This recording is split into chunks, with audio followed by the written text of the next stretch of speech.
If you could tell your 10-year-old self anything, any advice or any kind of lesson well learned, what would you tell yourself?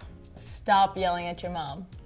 That's a good one. Yeah. Because as a teenager, just even when I was like 10 or 12 or 8, even I would always just like yell at my mom for everything. Like, Mom, can you do? Mom, why'd you make my white shirt pink? Or like, why is this like that? Like, even if she didn't even do it, I'd be like, why did this happen? But yeah. I was definitely like that too. I kind of block it out, but I'm sure my mom remembers it. But like that 12 Mothers remember everything. Oh yeah, it's crazy. Sometimes good, sometimes bad. But I just remember that time where I was just always just grumpy. And I'm like, how could you? I hate you. And like run and slam my door for no reason. It's just like total teen angst. What would you tell your 10-year-old self?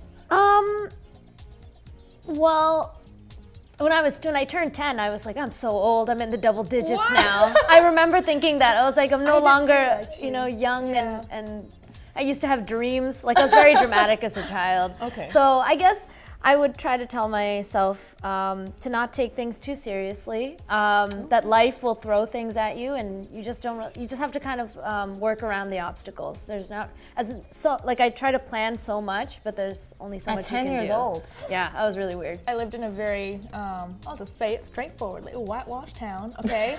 And they were mainly white people. I was the only like really colored person. There were maybe like 10 colored people in general. In the 90s, like a lot of people just thought I was Puerto Rican. I don't think they actually realized like what Indian was. And then we started making the They didn't know that was a race. No.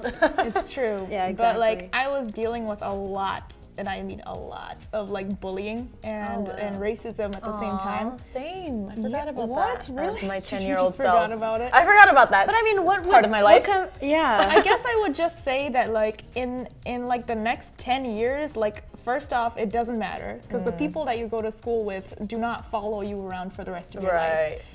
Usually the bullies don't end up in the best place either. All the pretty girls, all the bullies, they're like literally at Taco Bell right now, which is fine. Just fine for them. With no education. I mean, they might be pursuing And you're on something. TV. Yes. So look at you. Oh, look at them. Who's on top and who's not? It's true, but like I feel like that's one of maybe you can say that to your 10-year-old self too. I think we've all been, bullied at one point.